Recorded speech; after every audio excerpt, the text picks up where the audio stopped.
So this month of March, we have a theme which is God's supernatural provision.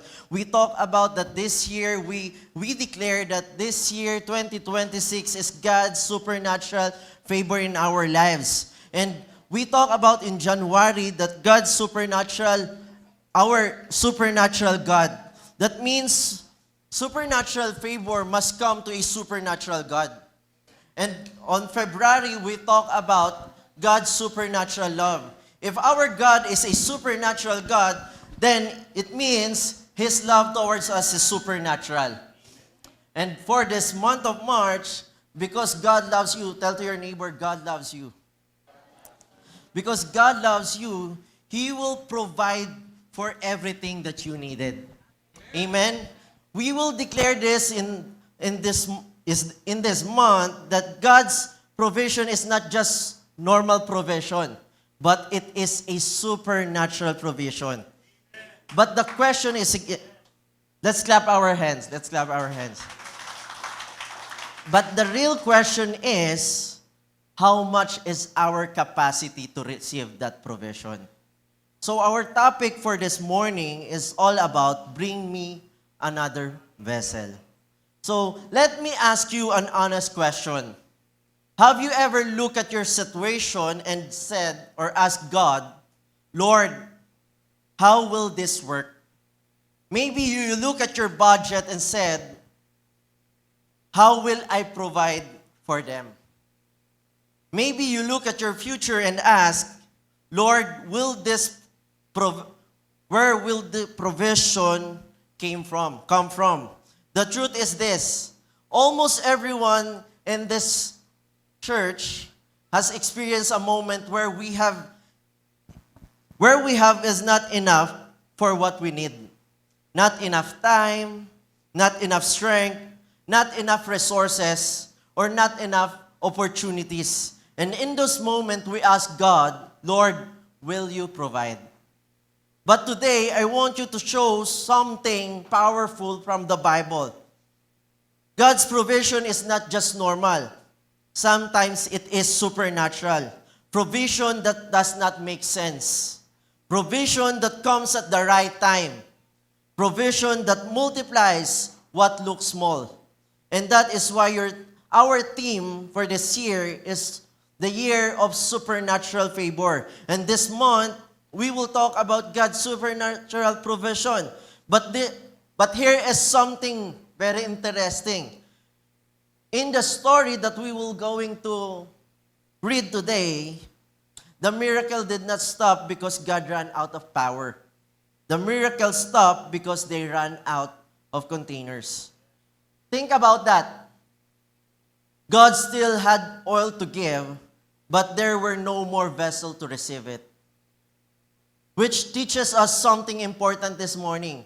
Sometimes the question is not whether God can provide. The real question is, are we ready to receive what God wants to pour?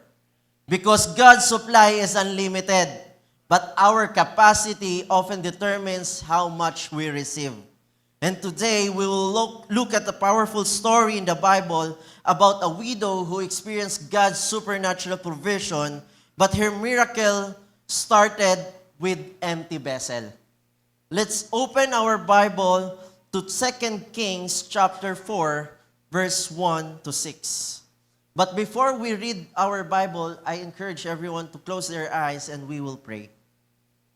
Heavenly Father, we thank you, O God. Lord, make me a vessel of your glory, O God. Make me a vessel of your anointing, of your power, Lord God. Lord, I'm just an instrument. I'm just a mouthpiece, Lord God. Lord, let your word strike in our hearts, Lord God.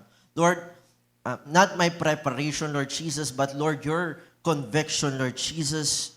Lord, your rhema, Lord Jesus, will strike our hearts, Lord God. Lord, prepare our hearts to catch, and Lord, expand our capacity to receive, Lord.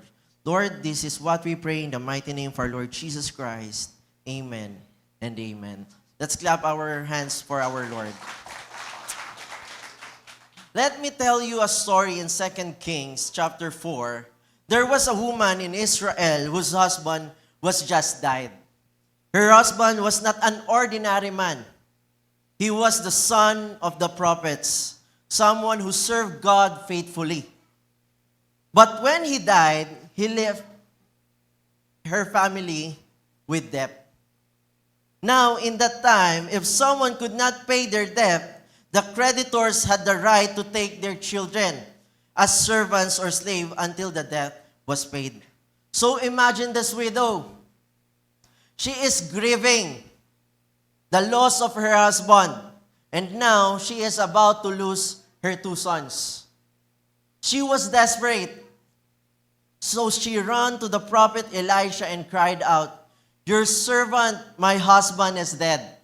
And you know that he feared the Lord, but now the creditor is coming to take my 2 sons to be slave." She had nothing left.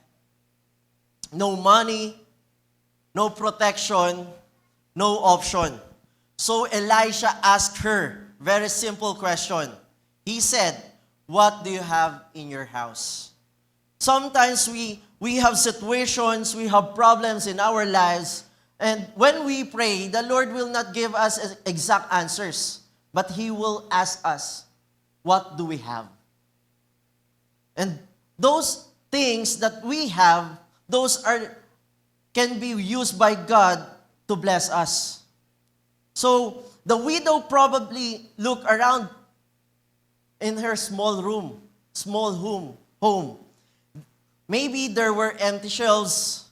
Maybe there was barely anything left. Then she said, "Your servant has nothing there at all, except a small jar of oil." Just a small jar. Not a big supply, not enough to solve her problem, just a little oil. Then Elisha gave her an unusual instruction. He said, "Go around and ask all of your neighbors for empty jars. Don't ask for just a few." Imagine this moment. The widow starts knocking on doors. "Neighbor, do you have an empty jar? Another house, do you have a vessel I can borrow? Another, can I borrow a container?" Soon, she and her sons were carrying jars, vessels, containers from everywhere. Then Elisha told her, "Go inside your house, close the door behind you and your sons, then pour oil into all this vessel." Now think about that.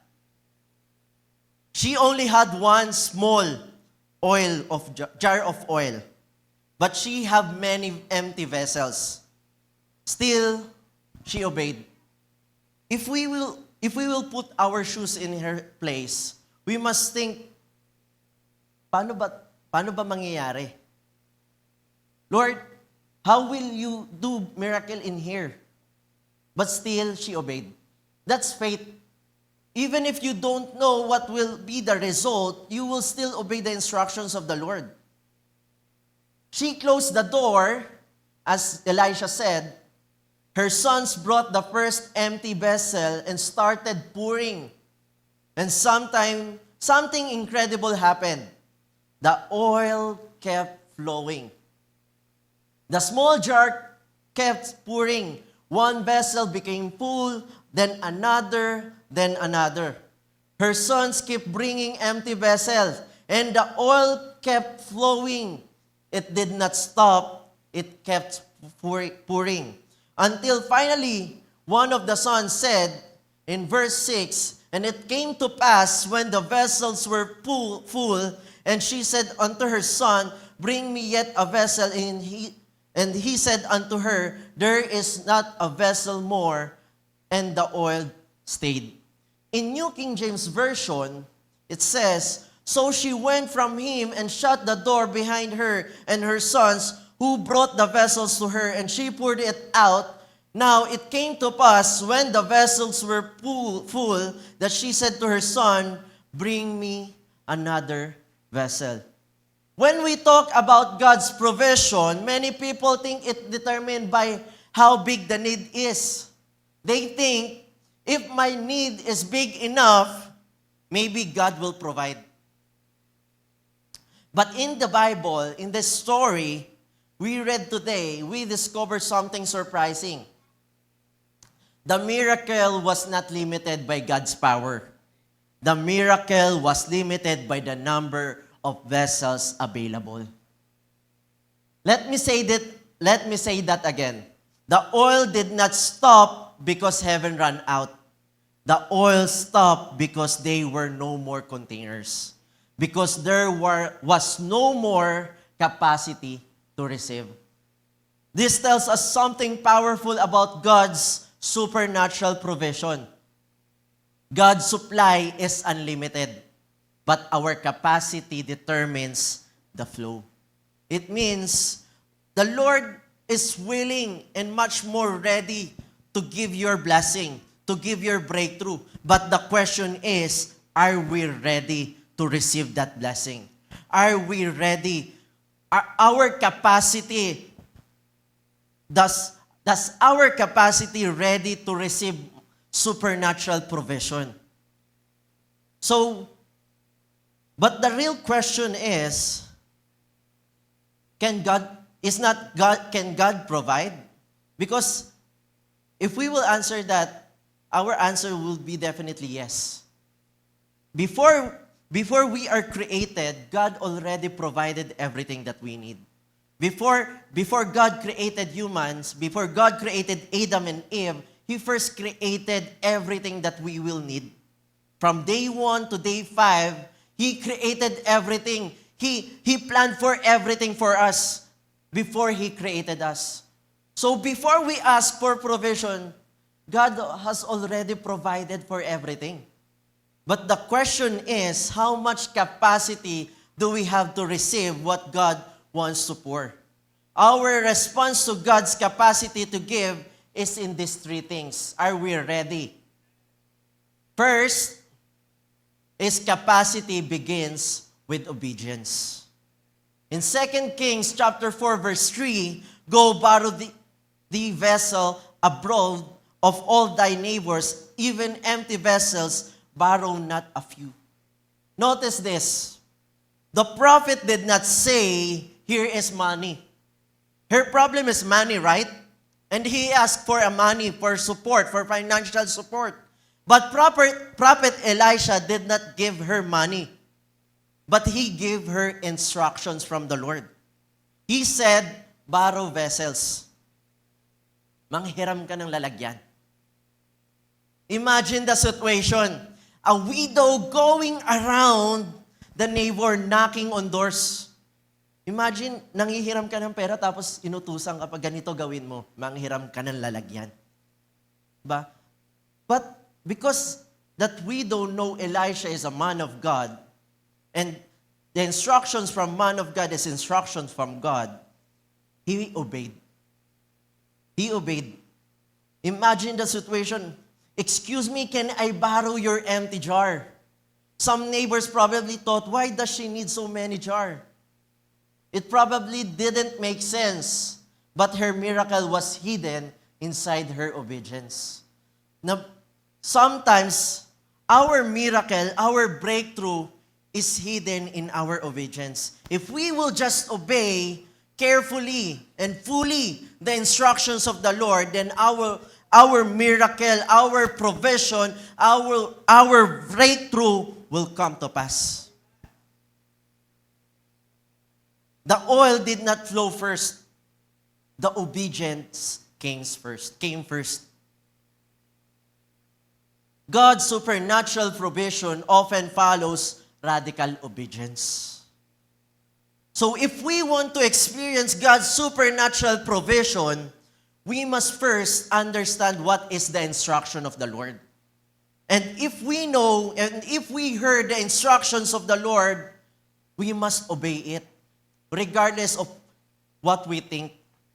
This is like when God tells someone, forgive someone who hurt you. Baka mamaya, kaya hindi natin makuha yung supernatural provision, favor ng Lord, kasi hindi pa tayo nagpapatawad. Give when you feel like you don't have enough. Yung tipong walang-wala ka na, but still you need to give. Serve when nobody sees you. step out in faith, sometimes God's instruction don't make sense at first. But obedience often unlocks provision. That's absolute obedience. Even you don't understand the instruction, even if you don't understand what will be the result is, you will still obey the Lord. Why? Because you trust in Him. Many people want miracle, but they avoid instructions. We pray for something, but when the Lord gave us instruction, we avoid it. We disregard it. Why? Because we live in the world full of instant. If we pray for something, we want it instantly.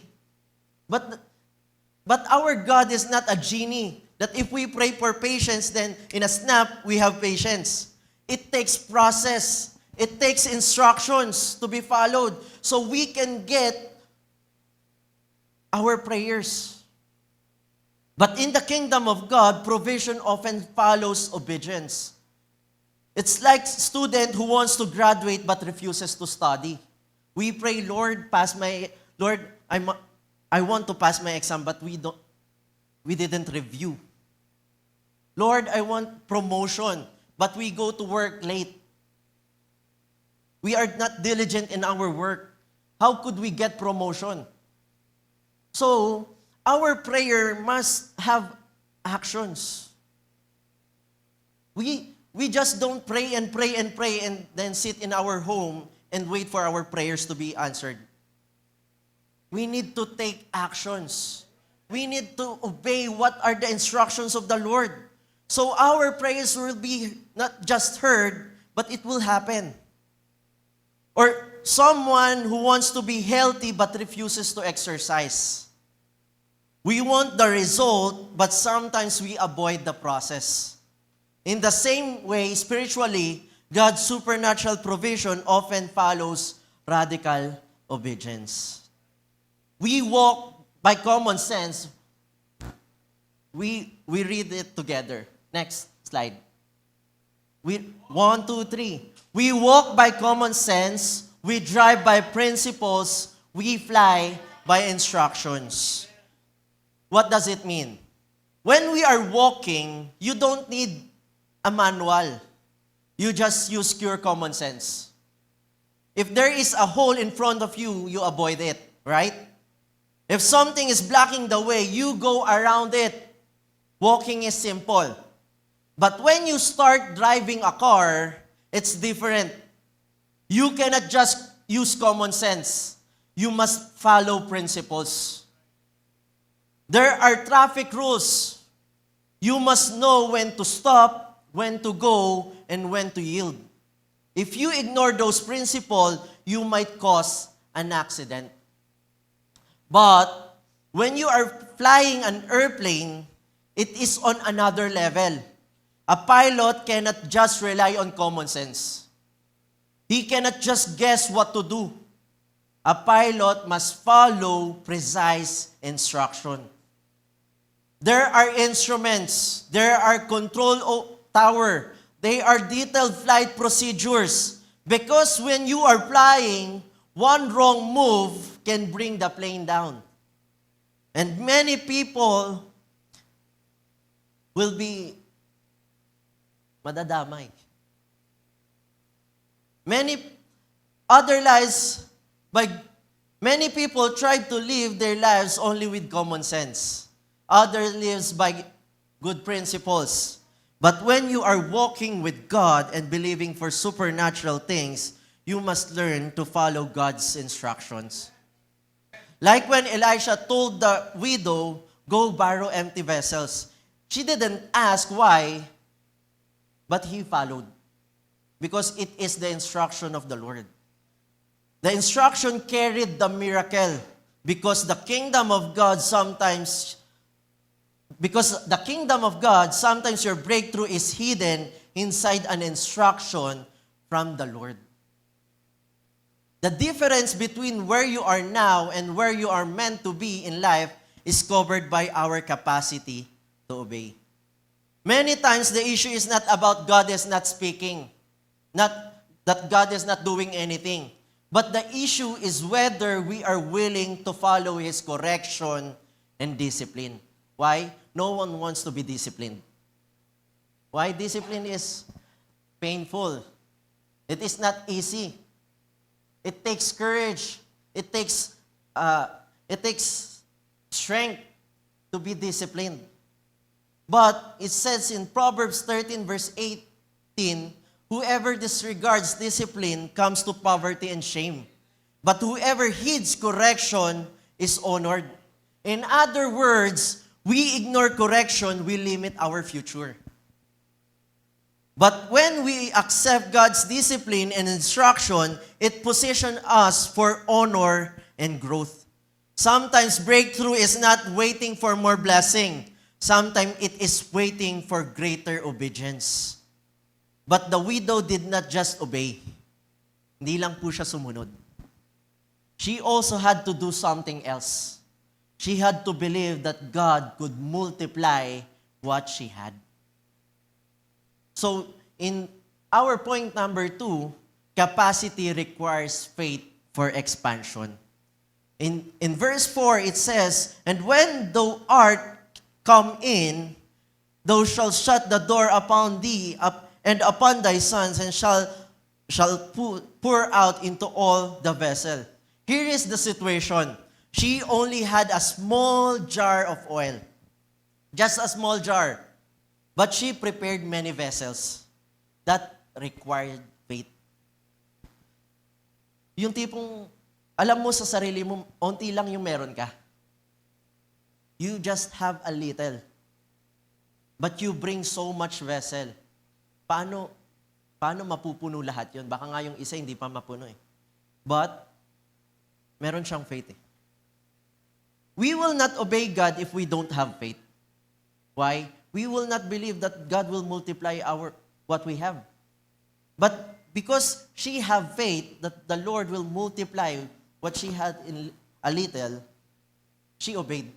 She poured out. She prepared many vessels.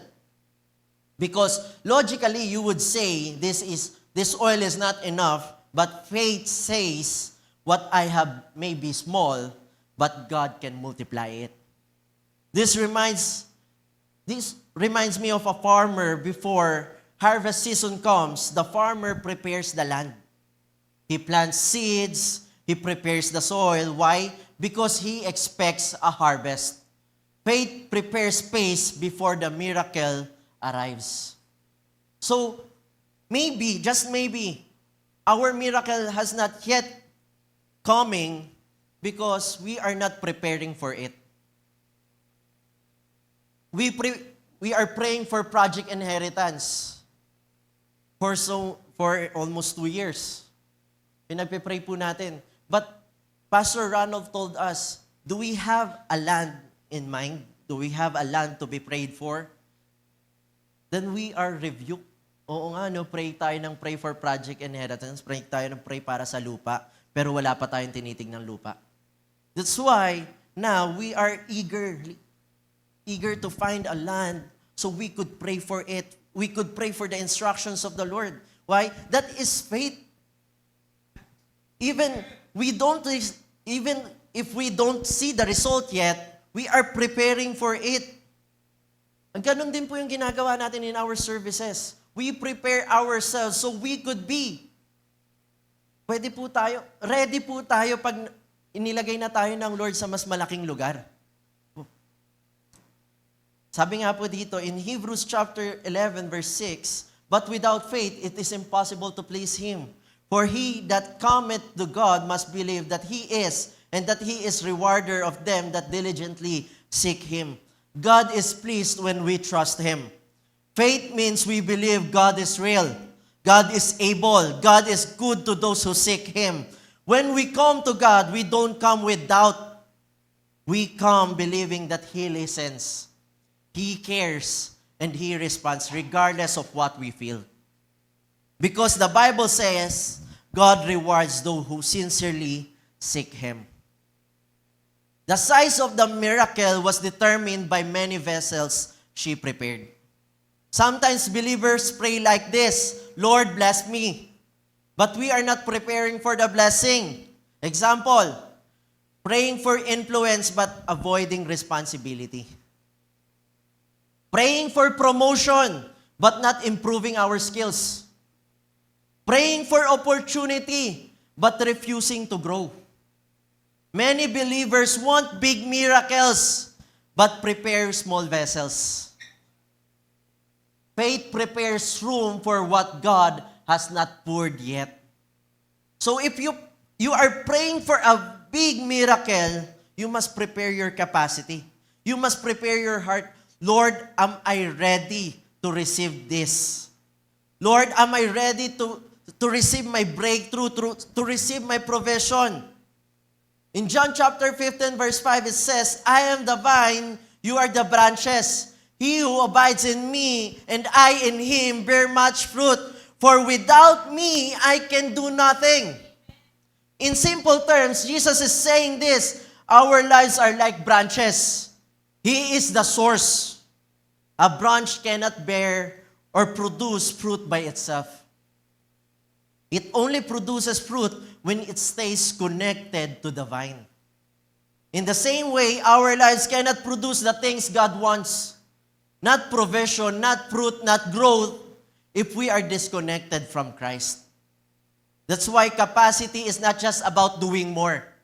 Hindi yan, pag gumawa ako ng marami, pagpapalain ako ng Lord. No. It's about staying connected to Jesus. If you are connected to the source, then your fruits, your growth, your provision will not stop. Because the closer we are to Him, the more His life flows through us.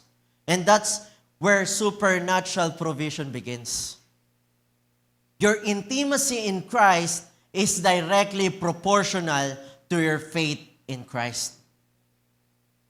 It means, if we are much closer, if we know deeply God in our lives, we will have faith in Him. Parang ganito po yan eh.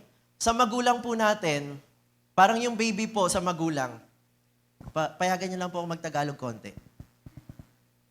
Parang yung baby po, pag yung baby hinagis, tuwang-tuwa po yun, tama? Pag hinagis. Pero pag, siguro hindi niya kilala yung naghahagis sa kanya, matatakot siya.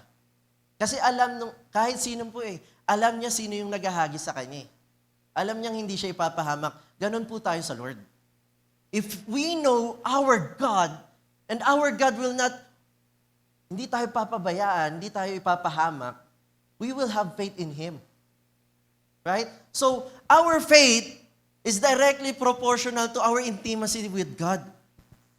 If we are faithful to Him, if we trust Him so much, we are intimate to Him. You know what He can do, and if you know who He is, alam mo yung miracles na kayang gawin ng Lord.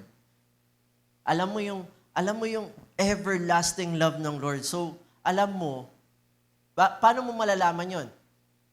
Kung kilala mo siya. You will know God, you will have intimate relationship with God if you will read His love letters. The Bible. Why? Because hindi mo makikilala ang Diyos kung hindi mo siya kakausapin.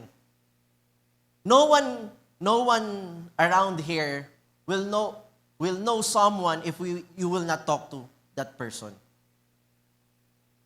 Hindi kayo magiging close ng asawa mo, ng partner mo, kung hindi kayo nag-usap. Kung hindi ka in-approach niyan. At sabi nga po sa libro na nabasa ko, if you want to destroy a relationship, don't talk to that person 1 month. Gusto mo masira yung relasyon mo sa isang tao, putulin mo yung connection mo sa kanya. Putulin mo yung communication mo sa kanya. Wala kang ginagawang mali, mapuputol yung relationship. Why? There is no communication. There's no connection. So it is important, if we want to go deeper in our relationship to God, we must talk to Him in a daily basis. We pray, we read His love letters, His Bible, His Word, so we could go deeply, so we could know Him more. And if we could know Him more, we will know what we can do, what He can do in our lives. Think about relationship. You cannot trust someone deeply if you barely know them.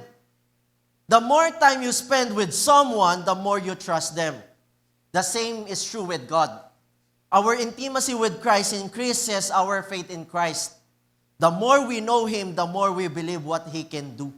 So the widow obeyed, she prepared by faith, and then the miracle happened. The oil began to flow, but something interesting happened next. Capacity determines the flow of provision. In 2 Kings chapter 6, and the oil stayed. Notice this, it is just short, but it is powerful. The Bible did not say the oil, or God stopped giving oil. No. It says the oil have stayed. The oil stopped. Why? Because there were no more vessels. Wala nang paglalagyan eh. God had more oil. God had an unlimited oil to give. But there were no more containers. Sometimes in life, we say, Lord, why did the blessing stop?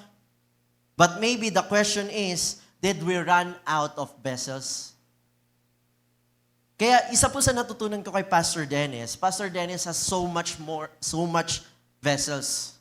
That's why his blessing is coming and coming and coming. Bakit? Marami po siyang vessels eh. May mga pinag-aaral po siya, may mga binibless siyang mga pastor. And ganun din po tayo. If we will have no more vessels to pour out, our blessings will stop. So, our vessel represent things like faith, character, spiritual maturity, stewardship, readiness. Because God will never pour a blessing that will destroy the vessel holding it.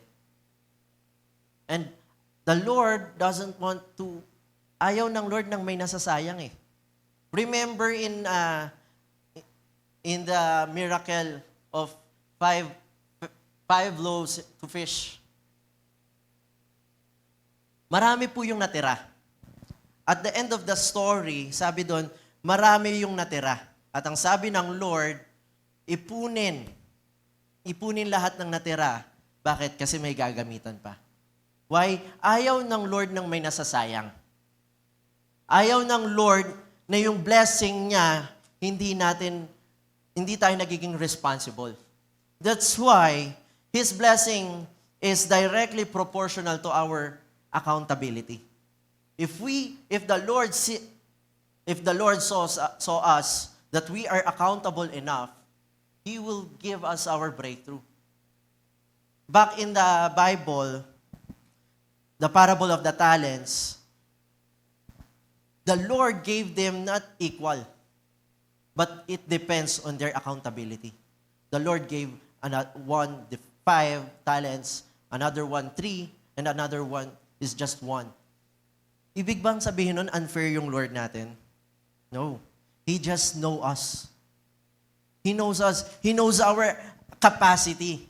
Itong tao na to, ang kaya niya 5. Itong tao na to, kaya niya 3. Itong tao na to, tetest ko muna, bigyan ko siya 1. And that will the opportunity come. When the Lord trusted with little, we must be accountable with that. We must be a good steward of what we have right now. So, when the Lord sees us, this son, this daughter of mine is with good accountability, I will bless her and him more. And it says, our vessels, in Luke chapter 16, verse 10, he that is faithful in that which is least is faithful also in much. And he that is unjust in the least is unjust also in much. God often looks at how we handle the small things. Because faithfulness in small things shows that we are ready for greater things. Sometimes we pray for bigger blessings, bigger opportunity, bigger provisions, but God first checks our faithfulness with the small, what we already have.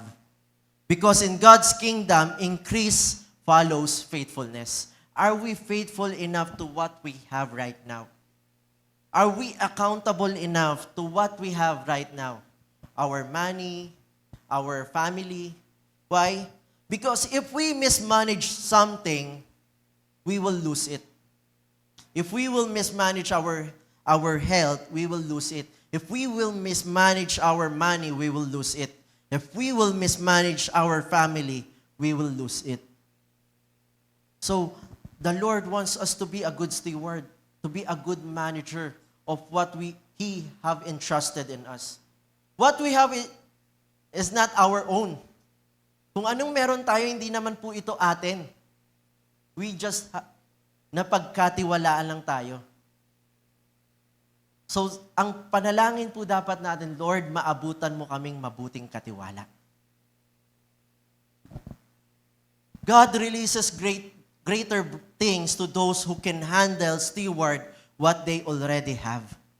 Imagine pouring water into a small cup. Once the cup is full, what happens?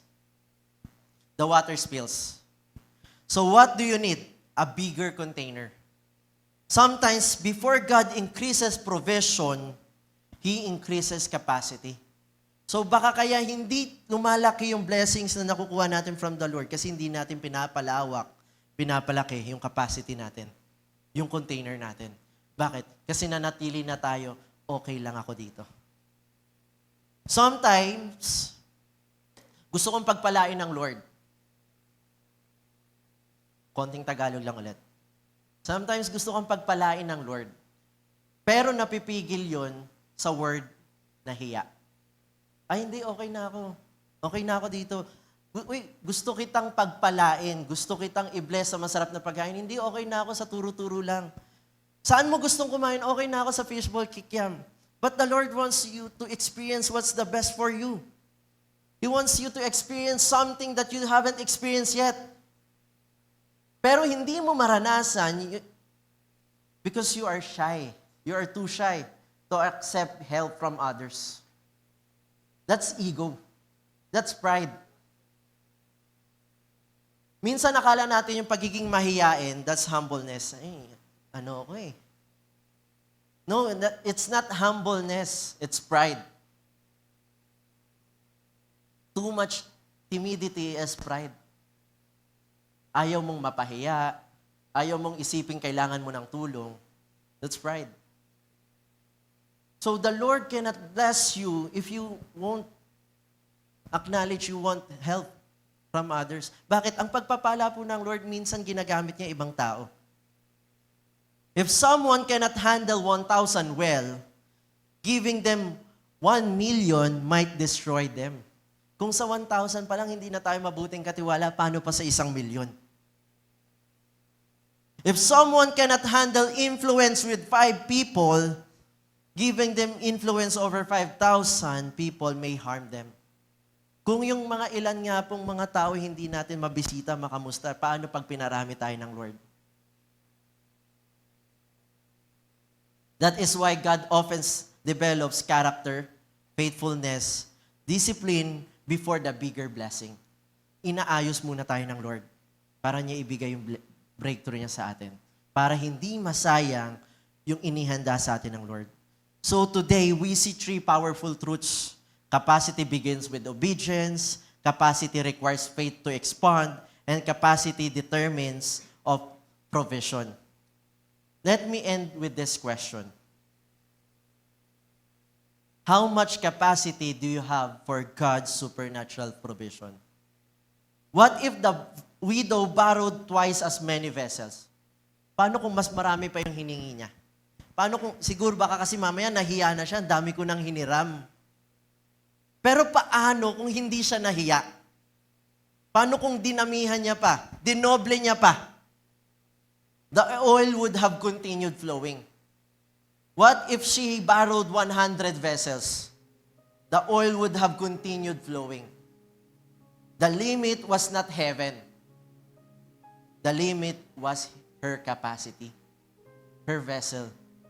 And today, God may be asking us the same questions. How many vessels are you preparing? How many containers are we preparing for our provision? Are we preparing for vessel of faith? Are we praying for vessels of obedience, vessels of character, vessel of readiness? Because God's supply is never the problem. God's provision is supernatural. But the flow often follows our capacity to receive. So maybe today, the prayer should not only be, Lord, bless me. Maybe the prayer should also be, Lord, enlarge my capacity. Enlarge my faith. Enlarge my obedience. Enlarge my character.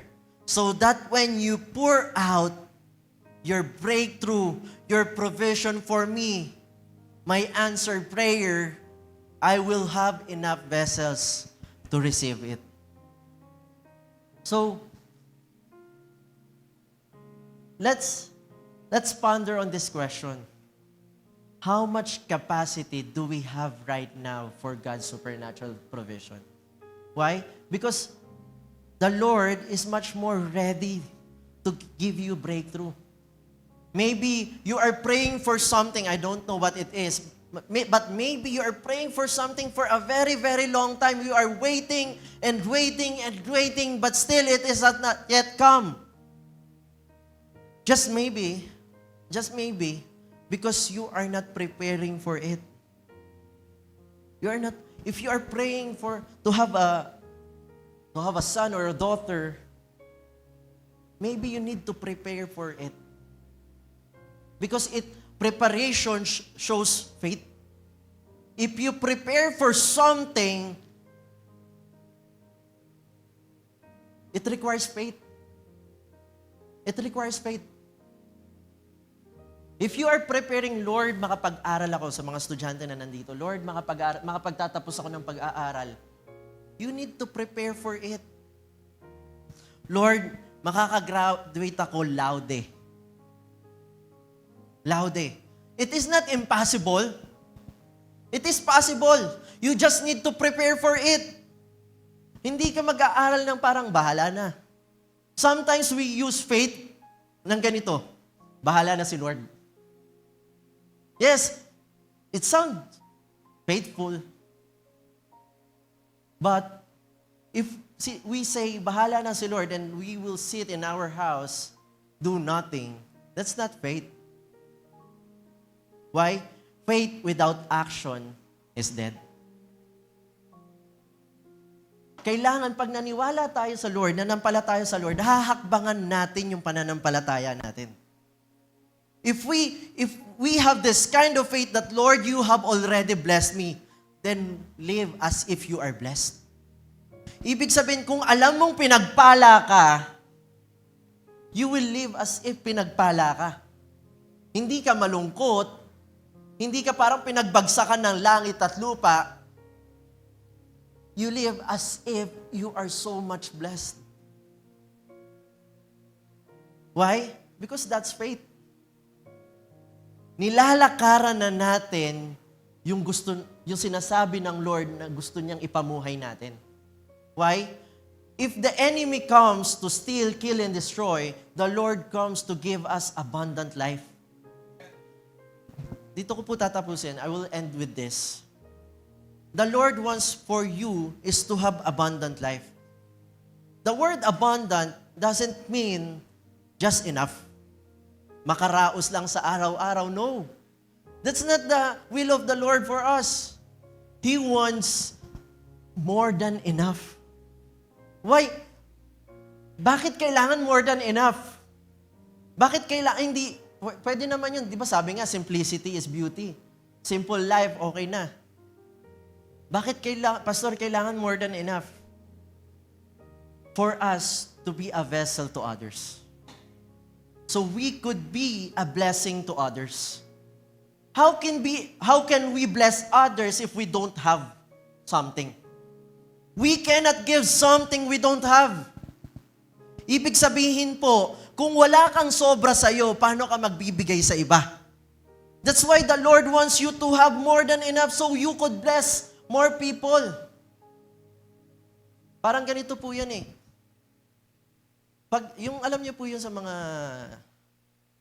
party, yung may mga wine glass, na parang ano po. Ang unang pinupour out po doon yung taas. Then, pag napuno na yun sa taas, it will flow pababa.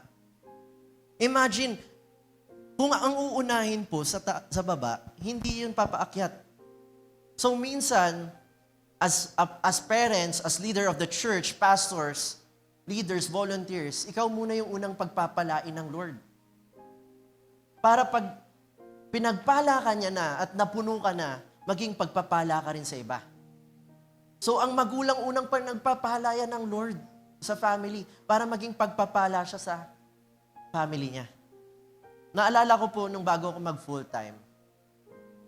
Hindi.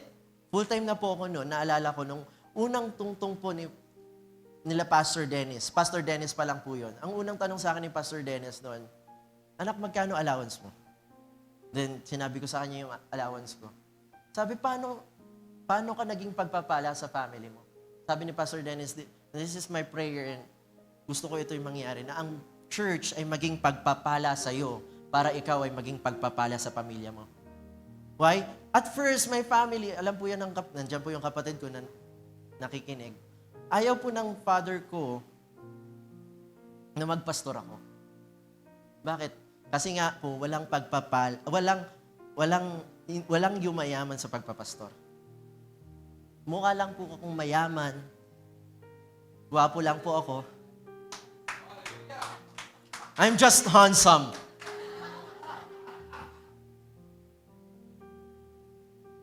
But,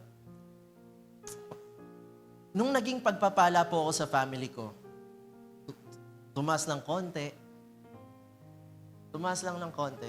Pero sabi ko, Lord, I want to, kung anong meron ako, Lord, gusto ko maging pagpapala ako una sa pamilya ko.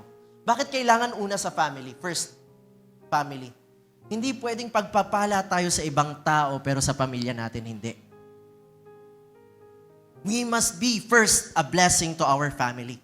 Kung may unang makakaranas ng pagpapala ng provision ng Lord sa buhay natin, pamilya muna natin. At susunod po dyan yung ibang tao. Susunod po dyan yung ibang tao. Kaya nung naging somehow nakapagbibigay po ako sa family ko, sooner natanggap na po ng father ko na talagang yung anak niya po, pastor. And then, hindi lang po doon natapos. I'm a full-time pastor, wala pong trabaho. Pero ang Lord po hindi pinabayaan ang pamilya ko. Ang father ko po nasa abroad. Pero I make sure na dahil ako po yung kuya, wala na po yung mother ko, ako po yung kuya, na maramdaman nila ng mga kapatid ko that I could provide for them. Why? Kasi naalala ko po sabi ni Pastor Agap, paano tayo magde-declare na pagpalain ka ng Lord, pagpalain ka ng Lord kung sa atin hindi tayo nakikitang pinagpapala ng Lord? Kaya gusto ng Lord mag-overflow tayo. Gusto ng Lord more than enough, abundant life, so we could be a blessing to others. We are talking obedience. When my mother died, we have a big amount to pay in hospital. Not for just how many hours, our medical bill is mag-iisang daang libo na po. Wala po akong trabaho. Kapatid ko walang trabaho. Nagtatrabaho lang po sa amin, father ko. Hindi rin po ganun kalaki yung kinikita niya. So, yung nararamdaman po ng widow, habang inaaral ko siya, naalala ko po yung nararamdaman ko that time eh. Hindi ako pwedeng mag-breakdown. Nawala yung mother ko. Hindi ako pwedeng mag-breakdown kasi may mga kapatid ako nakatingin sa akin eh. Hindi ako pwedeng mag-breakdown kasi may iisipin pa akong medical bills. Paano yung medical bill namin?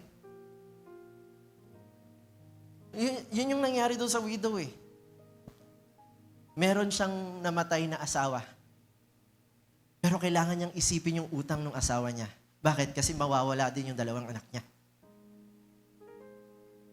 So, hindi pwedeng mag-breakdown. But the Lord, nagpe-pray ako sa Lord, Lord, paano gagawin ko? Lord, maghimala ka. Kasi hindi ko na to kaya. Hindi namin to kaya. Maraming nagsasabi sa amin, gawin nyo to, lapit kayo sa ganito. May mga ganun eh, tama po ba? May mga kaibigan tayo, mga ganyan. Lapit ka kay ganito, lapit ka kay ganyan. But when I pray to the Lord, naalala ko may instruction sa amin na umuwi na kami ng LU. Pero sabi ko sa mga kasama ko, paunahin ko muna mga kapatid ko, kailangan kong maasikaso. Ayokong uuwi sa La Union kasi doon po namin binurol si Mama. Doon po namin nilibing si Mama. Ayokong uuwi sa La Union na may iisipin akong utang sa hospital. Kaya sabi ko, sige, una na kayo. Pinag-i-stay ako dito ng Lord. Naalala ko, one Wednesday, ang akala po ng lahat, nasa La Union na ako. But the Lord said to me, go to the church. Attend midweek. Then I go. I'm not expecting for anything. I'm just obeying what the Lord said to me. Pumunta po ako ng midweek. I'm praying. Habang nag-worship, Pastor Dennis is making an altar call. Tapos na siya mag-preach. And he's praying. Then I'm just crying over there at the back. I'm just crying and crying. Iyak lang ako ng iyak sa Lord. Pinag-pray ako ni Pastor Dennis. At that moment, at that night, someone has blessed me. Tinanong niya ako, Pastor Axel, magkano pa ang kulang? Ba't nandito ka pa? Kasi ine-expect nga nila, nasa La Union na ako eh. Ba't nandito ka pa? Ba't wala ka pa sa La Union? Kaya sabi ko, kailangan ko po munang asikasuhin yung medical bill ni Mama. Bago ako pumunta ng La Union. Kasi sabi ko nga, gustong-gusto ko na makita yung Mama ko. Gustong-gusto ko nang umuwi. Gustong-gusto ko na makasama mga kapatid ko. Pero may kailangan pa akong gawin. I have a responsibility to take. Sinabi ko po yun, di pa ako makakauwi po, kailangan ko pa pong asikasuhin yung ganito, ganyan. Tinanong niya ako, magkano pa yung kulang. And yung sinabi ko yung amount, right at that moment, sinabi niya, sagot ko na. Sagot ko na. Para makauwi ka na ng La Union.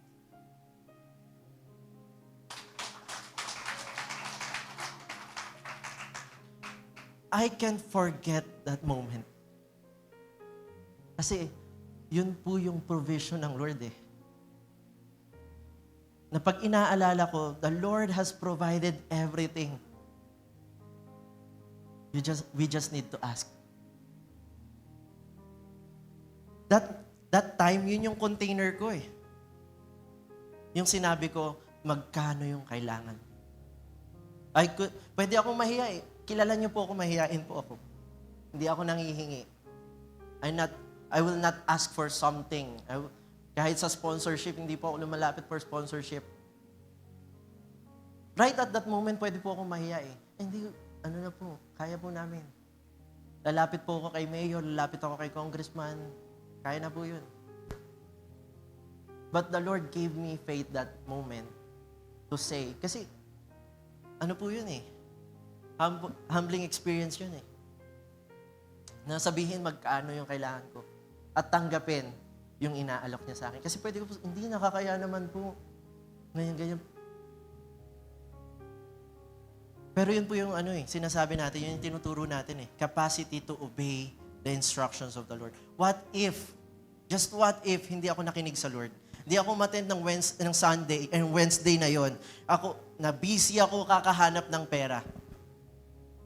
Baka hindi ko po nabayaran yung hospital. And kung hindi ako naniwala, if wala akong faith to expand my capacity, hindi ako naniwala na ang Lord magpo-provide sa akin, hindi ako susunod. Mahihiya ako. Gagawa ako ng kapamaraanan sa sarili ko.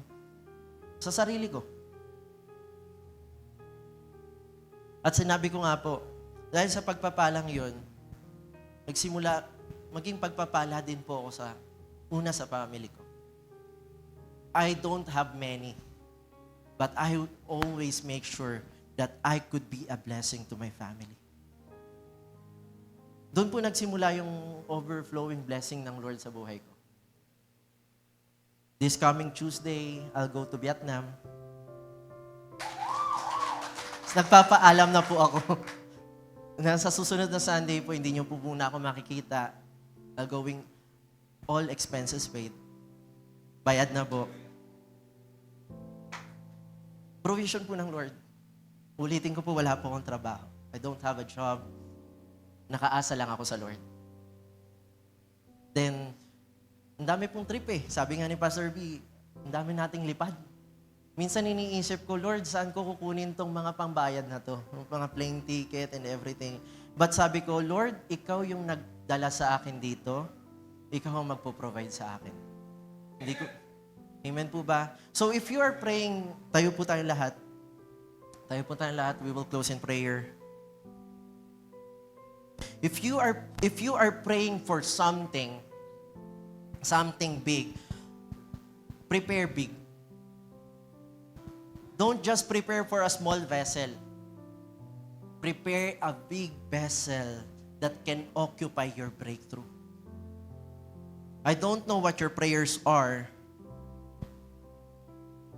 I won't call you in front to pray for you.